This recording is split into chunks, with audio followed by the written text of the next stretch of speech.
Let's roll.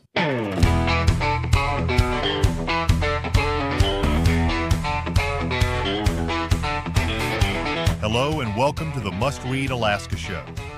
Here you get relevant and timely content you won't find anywhere else. You can learn more by going to mustreadalaska.com, and this show can be found on YouTube, Facebook, X, and your favorite podcast site. Let's talk truth about politics, the economy, and all things Alaska. Now, the host of the show, former state legislator, combat veteran, small business owner, and all-around great guy, Ben Carpenter.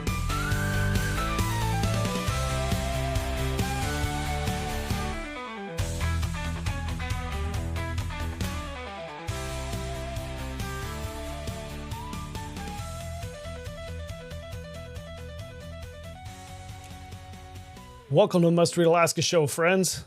I'm Ben Carpenter, your host and guide on a journey of discovery, of truth and independent-minded thinking. Must Read Alaska exists because discovering the truth is hard. It calls upon us to be relentless in defense of common sense, our faith in God, and the exceptional values enshrined in the Constitution. Freedom is not free, it is not for the timid. It was not secured by the weak of heart or mind. Maintaining freedom requires every one of us to be alert to daily encroachments in our liberties and on the grand deceptions of those seeking power and control over others. Every generation must pledge their lives, their fortunes, and their sacred honor, and we must never take our freedom for granted. We are not anti-government, we are pro-government, of the people, by the people, and for the people. And today, I've got a show that is something that people have been asking about. What is going on with the LNG pipeline? Depends on who you talk to, but people, old timers are saying, hey, we've heard about this pipeline for years and years, decades. It's never going to happen. And you got others that are like, I hear people talking about it and it sounds like the right people are saying the right things. So what's the truth? All right. Well, last week we had the Governor Dunleavy put on the Alaska Sustainable Energy Conference. And there was quite a few good talks and a lot of good information that was put forward. I went up and attended the conference. Today, I thought what I would do is pull some clips of the conversation that Governor Dunleavy and Brendan Duvall, the CEO of Glenfarne, which is the company that agreed to help bring the Alaska LNG project to fruition. Okay, so they got up on stage and answered some questions and had a good conversation. And I pulled some clips together to share with you what they said. And I think this will be helpful. I think you will come away with the next 30 minutes or so and have a better idea, better understanding of what's going on with the LNG project. So why don't we start first off with listening to Brendan Duvall describe himself and kind of a little bit about his background and where he comes from. Well, thank you, everyone. Thank you, Governor Dunleavy. Thank you for the welcome. As you can imagine, for an energy developer to be invited to develop a project like this, it's a really amazing opportunity, but more importantly, a responsibility. And we're going to be doing business with many of the people in the audience here, the local Alaskans, the national entities, and our international friends. And so it is going to be an intimate relationship with so many areas of the ecosystem of the Alaska energy community. And so I thought I would, just before I sat down with Governor Dunleavy, do what your mum and dad taught you to do, is introduce yourself, do the polite thing so you know who you're going to be doing business with. So I originally grew up in Australia. I'm a dual citizen of the US and Australia, roughly half of my life in both countries. I grew up in a small country town outside of Sydney. And when I graduated high school, I went and studied electrical engineering. I ended up getting a robotics degree. But importantly, like many of us, we had to pay for college.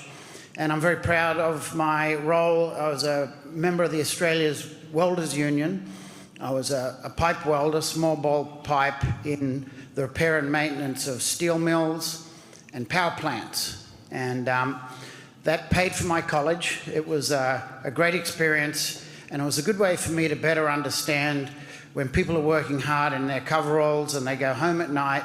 It taught me a lot about safety, the camaraderie of the workers, and if you know how to inspire them and lead them, you can actually get an amazing amount of efficiency out of those workers.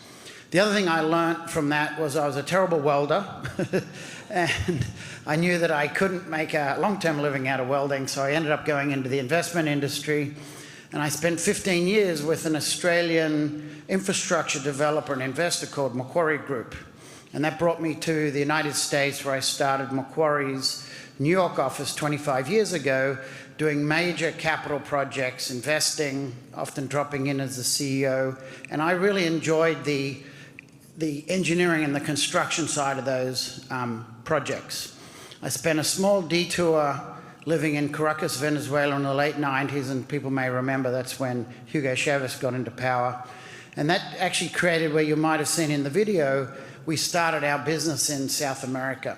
And so we started our very first power plant in a remote island 1,000 kilometers south of Santiago.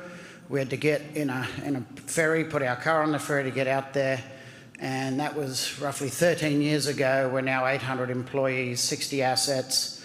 We're going to start building Texas LNG at the end of this year. That's a $7 billion project, but I'll tell you a bit more about that.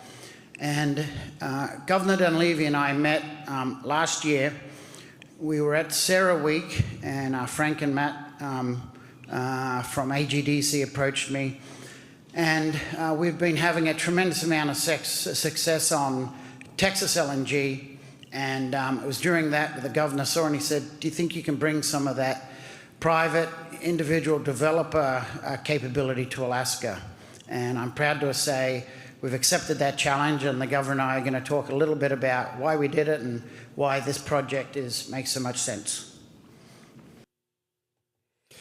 Well, so if you're wondering, what is the LNG project? Maybe you're not from Alaska and you're listening and want to know.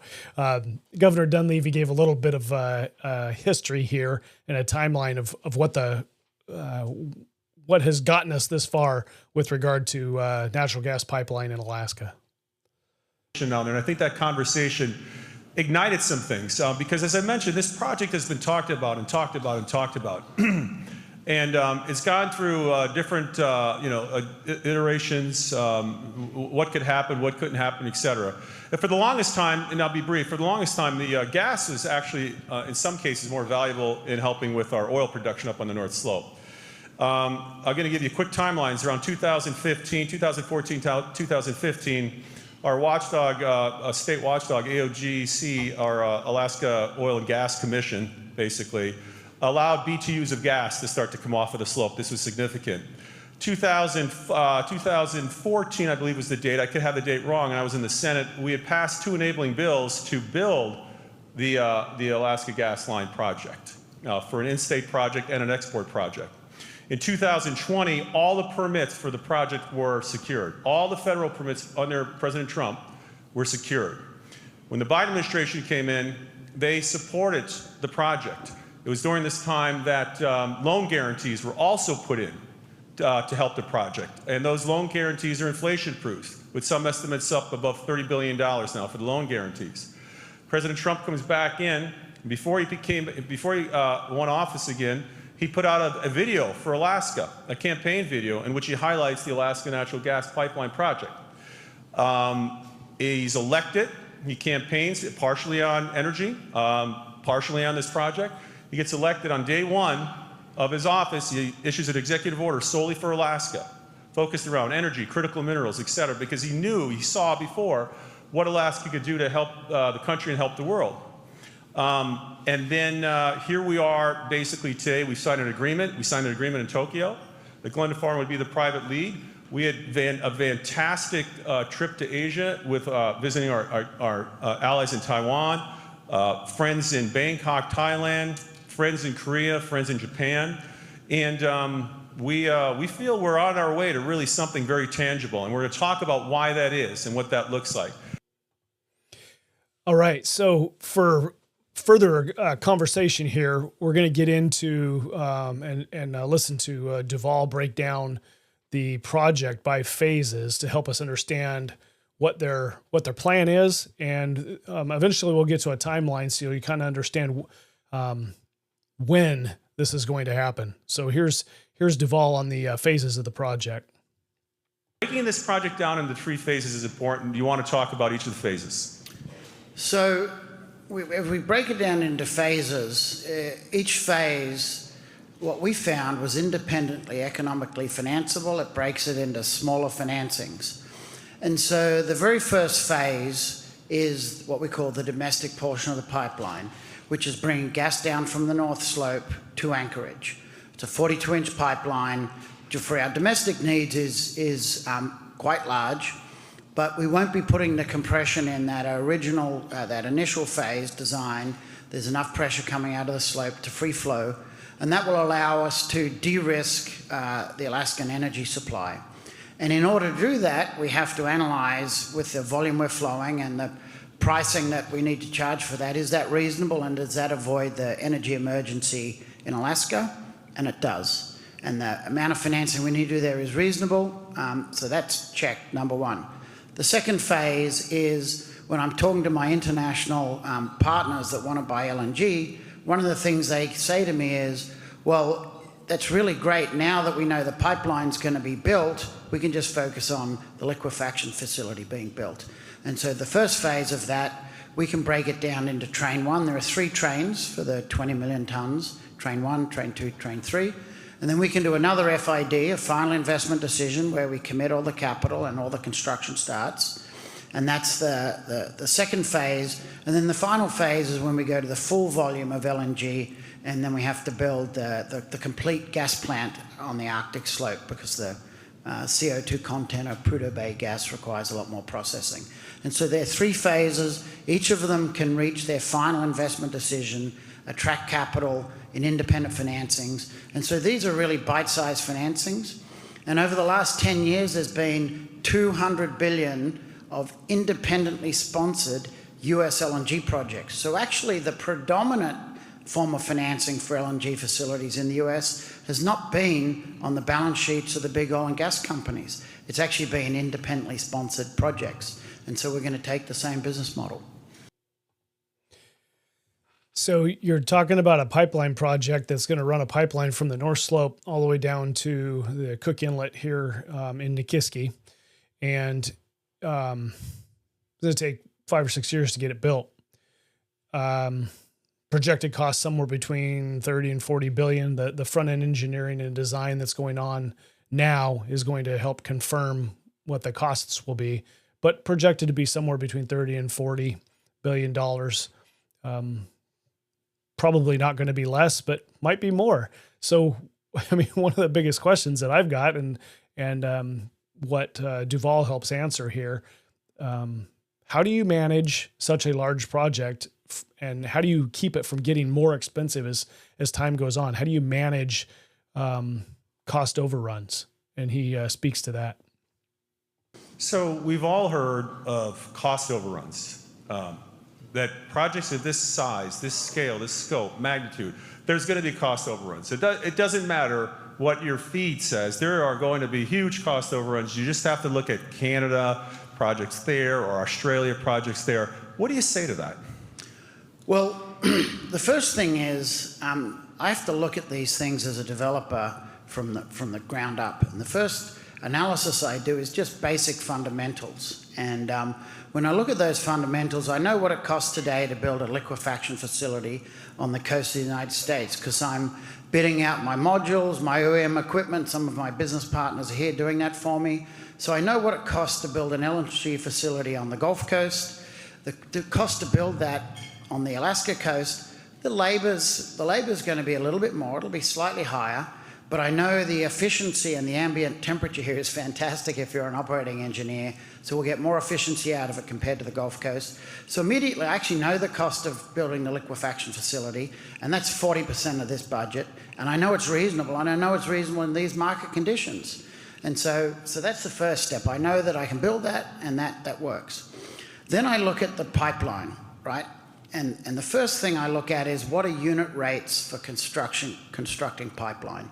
So if we were in Texas and it was just flat and we just were going straight across Texas, easy, $150,000 per inch mile, so the diameter of the pipe and the distance. That's a metric used in the lower 48 for easy construction. Then I put on that, let's say, a 60% premium to $250,000 per inch mile to take into account the extreme conditions of Alaska. And then I put another 40% on top of that, and I come up with my budget to take into account cost overruns. Now, the thing to remember with a pipeline is 15% of it is actually metal and steel and equipment. The rest of it is logistics, planning, man camps, labor, oversight, testing. And so the real problem with constructing a pipeline, it's not constructing it, it's when you're not constructing it. When the construction crews are stuck in the mountains or in the snow, there's a regulatory approval or a lawyer in head office won't approve a rerouting. So I look at why would we stay at those price ranges. It's because it's a very unique situation. And I challenge everyone in the room, and there's people who have done projects around the world, where someone would come to you and say, Brendan, here's a pipeline. All the engineering's already done. It was done by one of the largest engineering firms in the world. At the time, it was reviewed by Exxon and Conoco. You're in a right-of-way where all the access roads and all the right-of-way is parallel to a globally recognized pipeline and a state-run rail system. All the geotech drilling that you need to take a view on it has been done. And by the way, you still have access to the old records. And where you're coming from, there's thousands of employees up on the North Slope that know how to live and work in the Arctic, and say, do you think you can get that construction cost right? And I say, absolutely. Very few people get the opportunity with such preparation in place to make that decision. And the unit rates I'm telling you are unit rates today. These aren't out-of-date unit rates. And so the main concern that Governor Dunleavy and I discussed is some of the Western Canada pipelines that had cost overruns that went beyond that. That was because their construction crews were stuck looking at each other, where the corporate headquarters was worried about federal and state permitting government agencies telling them to stop if they went down the wrong route. And so here we've got the gold-plated outcome is we're in Alaska, we have met both the secretaries and the administrator, the 3 cabinet level people that said anything that we need will be approved at the right pace quickly. The thing is, everything is already approved. So it really, really, really is a unique situation that I feel blessed to have been invited to lead. All right. So plans to have natural gas pumped out of the ground on the North Slope, put into a big pipeline, shipped down to the port here in the Kenai Peninsula area in Nikiski, where it goes through a processing facility there, turned into liquid natural gas and put on a boat. And then there are customers, potential customers at this point, because there's no signed agreements, but a lot of interest from Asian countries for replacing their sources with a more reliable source, as we'll get into, more reliable source of natural gas. And so how in the world can we make it feasible, cost effective to take natural gas off the North Slope and ship it to Asia and be able to make any money on it? And Duvall covers what it means, what's the challenge with shipping nowadays? If you want to just talk briefly about the shipping, how the shipping from Alaska compares to the Gulf Coast or other places in the world. So ultimately, as we probably know in the room, LNG is sold on a price per MMBTU. So I bought a cargo of LNG just last week, delivered into the coast of Colombia. We unloaded it. We paid about $12.50 per MMBTU. If you look at long-term futures, the long-term price in theory, which it's technical, is probably $9 or $10 per MMBTU. So we know what the the price of LNG is. I've just signed $40 billion worth of contracts for my project in Texas. So I look at the fundamental build-up of what creates a price stack for building out an LNG pricing arrangement, because I have to do it regularly. So the first thing we look at is shipping. What is the shipping from Alaska? And I'm really comparing to other great American LNG, because our friends that want to sign with the United States have a choice, Gulf Coast or Alaska. So if you're shipping from the Gulf Coast, you either have to go through Panama Canal. The Panama Canal is so busy now with so much global trade, you can have a 10-day wait on either side of the Panama Canal. You've got to go to Japan or Taiwan or Thailand and come back, wait again and come through. So most of the boats now are actually going around Africa, passing under India and coming through the Straits of Malacca. A lot of contested waters. There are things called pirates, look at some movies, and they eventually arrive into Asia. That's 3 times the travel distance, which means 3 times the cost. So we have a 300% advantage shipping from Alaska. So that's the first truism. The second truism, we have stranded gas up on the North Slope. I know the price that we're settling out with our friends up there. And I compare that to Henry Hub, which is feed gas. So I'm comparing feed gas in Alaska, feed gas on the Gulf Coast. And that's anywhere for the long-term futures. People here that know about the Henry Hub futures, they're $4, $4.50. And then in a volatile time, it can go to $6. We've got a 200 to 300% advantage with our feed gas coming out of Alaska. So second truism, we're ahead on shipping, we're ahead on the feed gas. Then I look at the actual cost to pay for my facility that's at the end of the pipeline, called the liquefaction facility. And I just told you, it's roughly the same cost when I take into account unit rates. I'm building one on the Gulf Coast. It'll cost a little more to build here in Alaska, but I get more throughput per piece of equipment because of the great ambient conditions. So I'm ahead on feed gas, ahead on shipping, break even on the liquefaction fee. When you do all that analysis, I'm 150% better before I then go and look at paying for the pipeline. And I can put, I just went through the way you can actually analyze pipelines. I put the highest estimate in there for that, and I can still deliver to Asia at a 20 to 30% discount, depending on where the volatile price of Henry Hub is. And we can actually offer fixed price if we need to. So it's a very, very unique opportunity to sell, and a very, very unique opportunity to buy if you want US LNG that's not going through contested waters, that's cheaper than the alternative at less risk given the distances. So it's just truisms why this works. Next, we'll hear from Duvall on why he thinks that managing costs is something that's doable.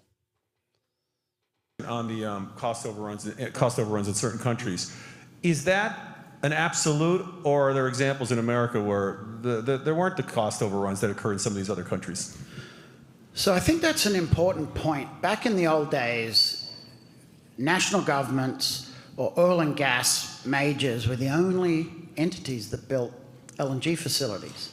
And I take it back, some of the old timers here may remember the IPP outbreak in the 80s, where suddenly utilities didn't have to own the power plants, independent developers. And so the LNG world has gone through that same transition where independent developers have now, but I wouldn't say the norm, but very much successful. And why have the independent developers been successful? There is so much capital available for good projects through the bank market, the bond market, on the debt side. All these infrastructure funds can't find enough place to put good money. Everywhere the private equity infrastructure funds have put money in the United States in LNG, they've made really good money because the projects have been so well put together. Why are they so well put together? When you do it's a technical term in the world of finance, project financing, the only money that's available is the money in that one company that's building. The only reason it's there is to build that project. So the amount of scrutiny you have from the rating agencies, the bondholders, the banks that do this for a living, and then you have another partner investor and they sit down and you go over the numbers, and then you can't go back for more money.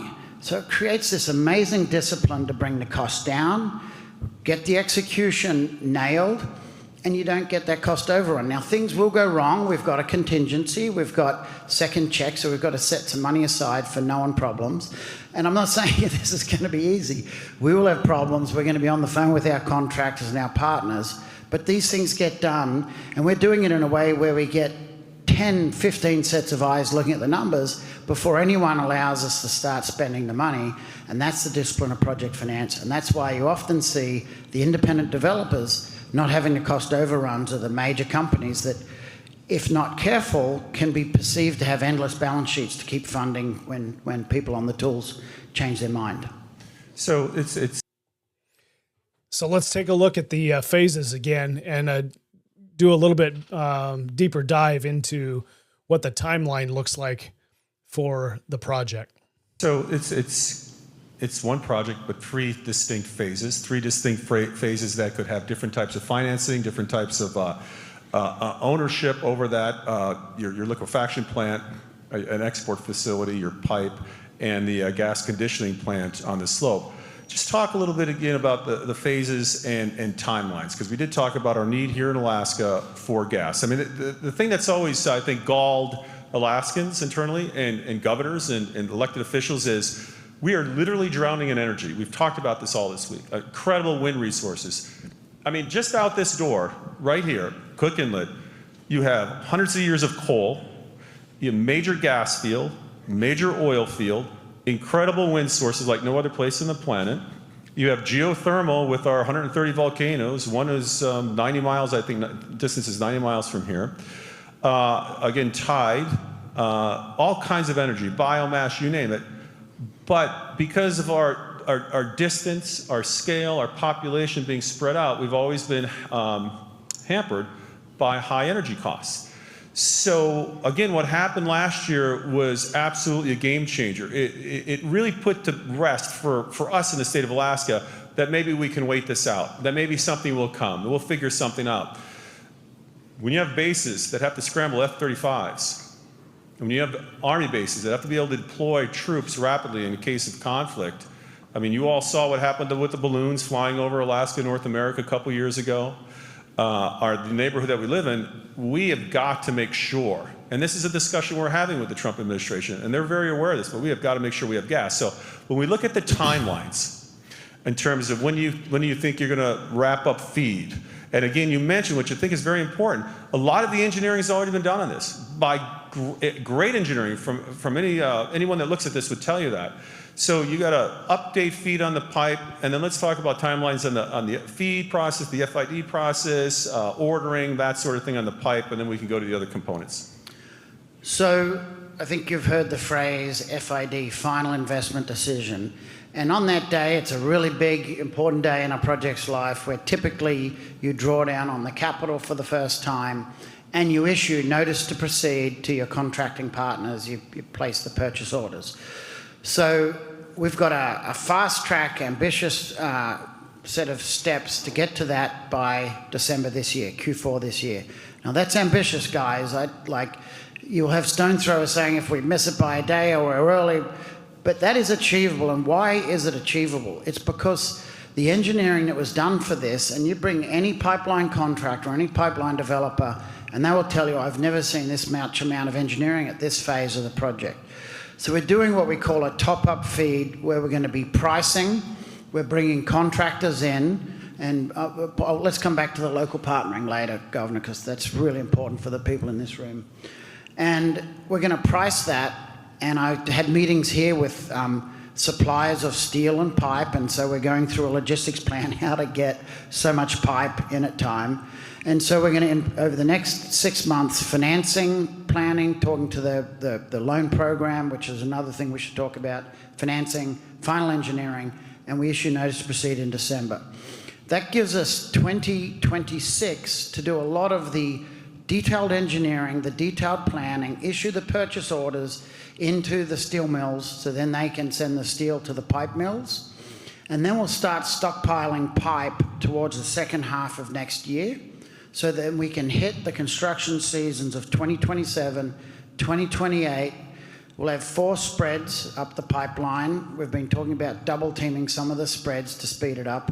So we're dropping pipe in 2027. The second batch of pipe comes in 2027, and we drop that into the ground in 2028. And our objective is to try and get gas flowing. Again, we've got to be ambitious. Maybe to Fairbanks by the end of 2028, maybe. But definitely we'll have the thing done by 2029. That's going to be a lot of hard work, but that's our objective. And we can talk separately about the LNG facility if you want. Yes. So the whole thing is about de-risking, de-risking, de-risking. So our partners in Asia, when they sign a long-term LNG offtake, they have to commit for every ton of LNG tens of billions of dollars over the next 20 years. So when they sign their agreement with us, they have to have confidence we'll get it built, otherwise they've wasted that time. And so having issued notice to proceed on the pipeline, that's a huge de-risking event.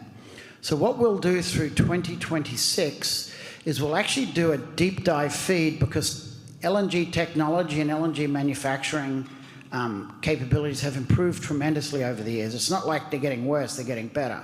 So I really want to run a re-engineering process during 2026. And then, because the value engineering outcomes we had in Texas LNG were superb. And so we want to do the same thing here. So the aim would be to issue notice to proceed on the LNG facility at the end of 2026. And typically the LNG facility will take somewhere in that, it's no shorter than 4 years, and you really want to get it done in less than 5 years. So then that brings us into first LNG, again, maybe some testing LNG in 2030, and up and running with cargoes into Asia in 2031. Okay, so that was a lot. It was a lengthy segment there. So to sum it up, final investment decision, meaning money starts getting spent on the pipeline portion phase of the project. Sometime the goal is at the end of this year, at the end of 2025. That way pipe can start getting ordered and start being manufactured and start getting shipped. The liquefaction plant that would need to be constructed in Nikiski, the final investment decision for that project, that part of the project, would be at the end of next year, at the end of 2026. Front-end engineering and design would be done next year on that project. So what about the third part of the third phase here, the third part of this major project, which is the carbon sequestration plant on the North Slope? Once you're going through the process with the liquefaction plant, you're doing feed updates on the conditioning plant on the slope as well. Yeah, so we've got a big plant we call the Arctic carbon capture. CO2 is stuck with some of the gas, particularly at a high level out of Prudhoe Bay. And so there's a very significant processing plant that is much more important for Train 2 and Train 3 and that full expense. And so really we'll reach FID on that at the end of 2026 as well, because we want to do some re-engineering during the year of 2026. And that'll be online in time to supply Trains 2 and 3. And we'll probably need some of it for Train 1, but there's final engineering around that. If you can, talk about some of the benefits to local contractors, local workers. I know currently the work being done on the slope and what we refer to is just the beginning of the renaissance in oil. So we're going to hit that workforce question here in just a minute, but as you heard, the third part of that project will be the last part of the project to be decided, final investment decision and built, and so that'll be out a little further apart. So let's get to Governor Dunleavy's question here, which is probably on everybody's mind. What is going to happen to Alaska with a project of this size? I mean, there are many people who are still alive, who are working and know what it was like to go through the project that built the TAPS, the Trans-Alaska Pipeline, oil pipeline. But there are many people who have never seen a boom like that. And what does it mean? What does it mean for the workforce? So let's hear Brendan Duvall on the impact to the local workforce. What's the size of the workforce in the construction of this project for the 6 years or so that you anticipate construction will take? So talking about local engagement, local involvement.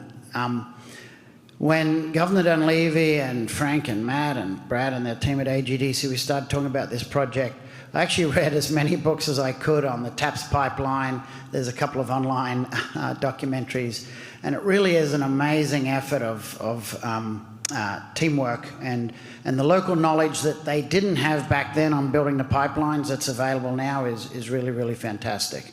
And so one of the reasons we brought Worley on as our engineering partner to do a bunch of work is their knowledge of how to get the right partnerships with local employees, local contractors, the Alaskan Native corporations. And so during construction, at the peak, we'll probably have something in the order of 5,000 workers if you add up the peak, and then over time there's probably 1,000 full-time jobs if you do the extended analysis along the pipeline and the LNG facility. And so we will be going through a second phase once we've got the large balance sheets of the global partners to figure. They need to partner with locals. We've made a commitment in our joint venture to really work and give every opportunity to our local partners. And I'd just say it's amazing the number of emails that I've received. And so I don't know if anyone's in the room that sent it, but they looked up my email address and they said, Brendan, my grandfather worked on the TAPS. He always said there was going to be a gas line. You know, this is fantastic. Or I graduated high school 3 years ago. Is there any way I could get an apprenticeship? It's like, I actually can't reply to all of them. And so the amount of local support, if you compare that to a different country or a different state, it's really amazing. So there is an amazing amount, like we're actually going to overwhelm the local workforce, and which is a good thing, I think. But you guys better get ready. There's going to be a lot of employment happening here. Well, that's encouraging for an economy that's kind of been struggling over the last decade or so to hear that there's quite a few jobs going to be coming especially to the Nikiski, Kenai Peninsula area, but all throughout the state of Alaska and on the North Slope.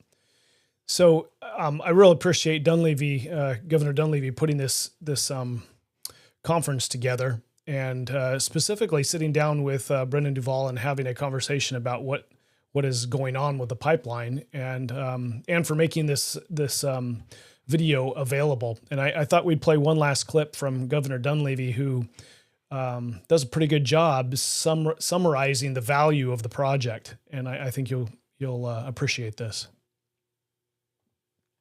Take a second and in your mind think about this for a moment. If you had a large gas project that had all the permits, that would be of value. If you had all the right-of-ways established, that would be of value.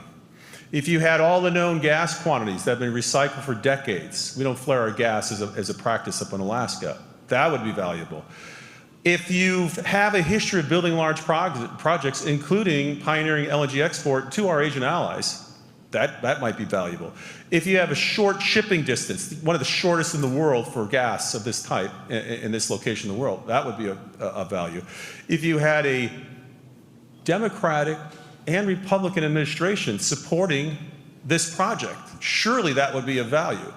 If you had a president currently that puts this project as one of the top projects on his list and continually talks about it and gets updates on it. You saw the three gentlemen that were here this week. That should be of value. If you have a known, and Glenfarne is known, if you have a known LNG company that works with LNG in South America, Texas, knows Gulf Coast, knows LNG, and is partnering with some of the best engineering firms in the world, that should be of value. So really what we're looking at, correct me if I'm wrong, is we're looking at updating feet on the pipe. Once that pipe is de-risked, people have told me that if the gas was on the coast and you didn't need a pipe, the gas would be flowing already. But once the pipe is de-risked and you go to FID, the rest of it sounds like it's going to come together pretty rapidly. Do you want to talk about Well, the governor makes it so easy. Just like that. The reality is everyone in this room knows mega projects are difficult. There's sleepless nights. You've got to have really strong partners. You arm wrestle over difficult decisions. You've got to partner, never give up, and be optimistic. But as the governor said, when you go down the list of and the whole right-of-way is paralleling, whether it's the equipment on the north slope all the way down to the peninsula where there's already a mothballed LNG facility.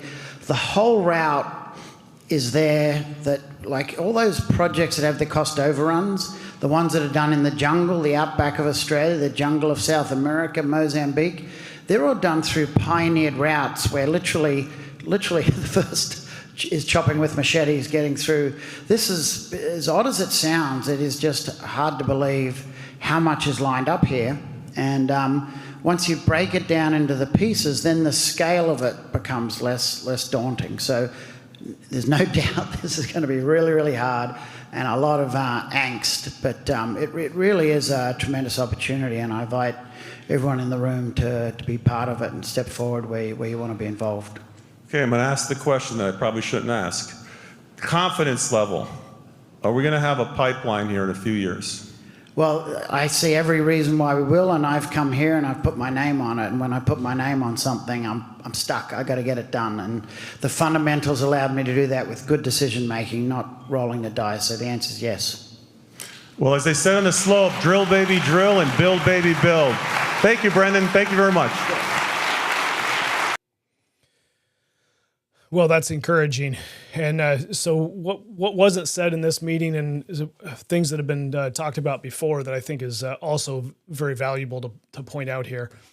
And remember that Duvall is the CEO and the founder of Glenfarne, which is a private company. You won't find it on the stock market. It's private. He signed an agreement with the state of Alaska to take over 75% ownership of the project, with the goal and the directive, right? This is the agreement that he's made to take this project through front-end engineering to design to a final investment decision and through the construction of the project. And up until final investment decision, there's a bunch of money that's got to be spent. And that money's not coming from the state of Alaska anymore.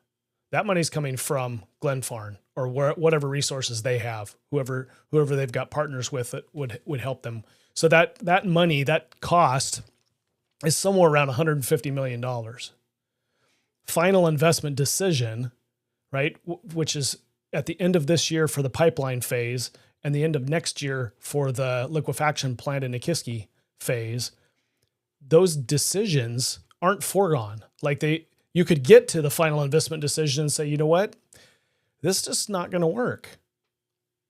And then all of the money that you've just spent and all the time and energy, you don't get that back. Like it's done, right? If you're not going to go forward with a project, then that money is spent. And that money is capital that he has, that he must believe so much in the project to be able to say, yes, I'm going to take the risk and do all of the work and get up to that final investment decision and say, yeah, we're going to move forward. There's better than average odds that I'm going to put $150 million down and my reputation down to say that we'll be able to move forward with the project. There's no guarantees in life, but when somebody is that committed and that sure, it's encouraging in my mind to think that the pipeline, the natural gas pipeline, is something that is within our reach, and that'll be a game changer for many Alaskans. And I'm very, very thankful that we've stuck it out over this last decade. As Governor Dunleavy pointed out, that we really started this endeavor again in 2014. So we're past the 10-year mark of effort and struggle and trying to figure these things out. So thanks to Frank Richards and the AGDC crew who've gotten us this far and have kept the faith and kept their effort alive, even when some people say, hey, it's wasted effort and we're never going to have this pipeline. I really appreciate their efforts. Well, This brings us to the end of the show today. If you've got questions about the pipeline, you can reach out to me, bcarpenter at mustreadalaska.com. I'd be glad to take your questions and try to answer them on another episode. So I hope this has been helpful. I hope that you've learned something today. And, well, keep your fingers crossed. Good things will happen here if we keep a positive attitude and keep working. So until next time, stay frosty out there, Alaska.